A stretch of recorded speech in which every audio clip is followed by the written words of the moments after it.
In fact, the PlayStation 5 may be the best PlayStation since Sony's first console. The console is probably the rarest PlayStation in history, but it was also very hard to find the PlayStation 2 in some parts of the world when it came to it.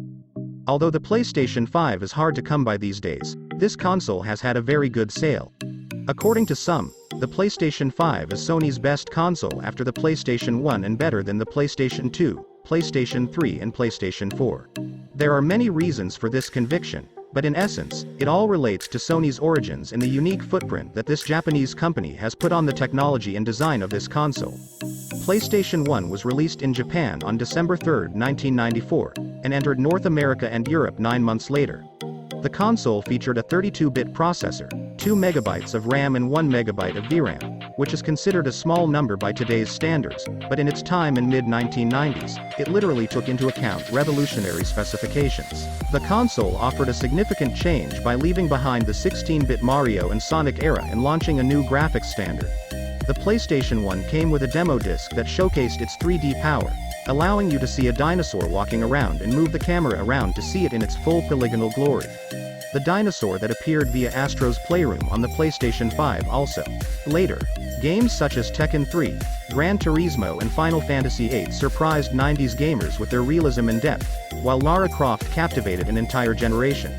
But actually we're not here to talk about games, because if we want to rank PlayStations based on their software, we should probably give first place to the PlayStation 2 because of the unparalleled combination of quality and quantity in its game collection. Instead, we're here to talk about hardware, and we have to say that the PlayStation 5 is the most innovative hardware Sony has come up with since its first console. The first example of innovation in the PlayStation 5 is its controller, which should not be ignored. However, the controller is the only way you can communicate with the images you see on the screen.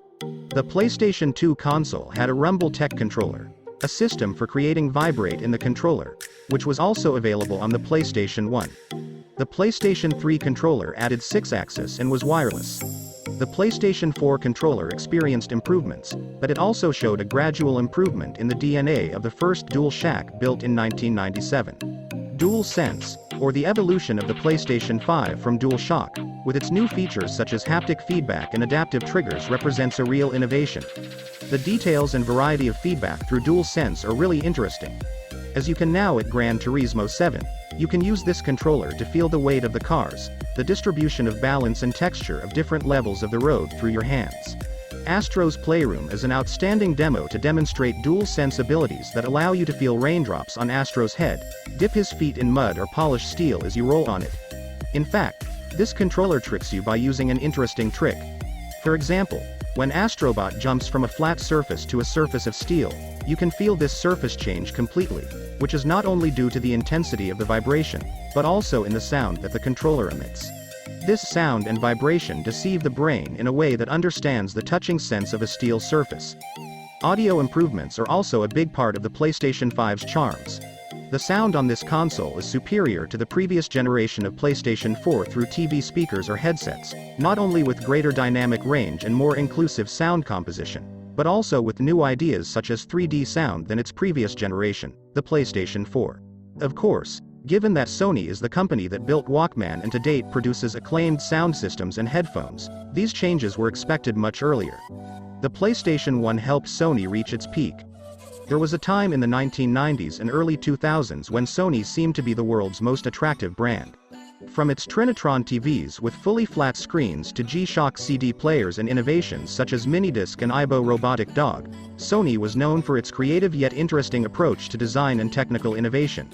In fact, the PlayStation indicated that Sony was not escaping trial and error. The PlayStation 2 was much more powerful than its older brother, but it seemed to mature with a black color scheme and sophisticated design a little earlier than expected. The PlayStation 3 was also a great console with a disappointing CPU, leading to a not-so-interesting run of some games. The PlayStation 4 was formidable, but it looked more like a modified PlayStation 3 than a big leap. Apart from the landscape and games, it's the PlayStation 5 console that excites fans in the gaming community more than its previous generation. Entering games with high-speed SSD, surround sound, and the revolutionary DualSense controller makes the PlayStation 5 the most transformative PlayStation for a long time. Ever since the PlayStation 1 changed the makeup of living rooms with its arrival and moved consoles to a more original space of normal life, Sony has given more importance to its consoles division, which has made huge profits for the company. Sony seemed to forget about entertainment for a while, focusing more on multimedia entertainment, PlayStation 2, and pure power, PlayStation 3. After that, the PlayStation 4 was like an easier approach for Sony, which made it easier for them to develop the console, but at the same time abandon creativity, which is an indelible part of the company. Now the PlayStation 5 seems to have revived the strange and innovative spirit that was first seen on the PlayStation 1. Sony has always been interested in media beyond video games. As the PlayStation 1 was able to play CDs, PlayStation 2 DVDs and PlayStation 3 Blu-rays could be played. But it's as if the PlayStation 5 suggests that Sony is reconnected to the idea that this console is, first and foremost, a station for play. A device made for entertainment and gaming, and more than ever sends new signals to gamers and immerses them in hardware innovations. What do you think about this? Has Sony taken a step forward with its innovations in the PlayStation 5?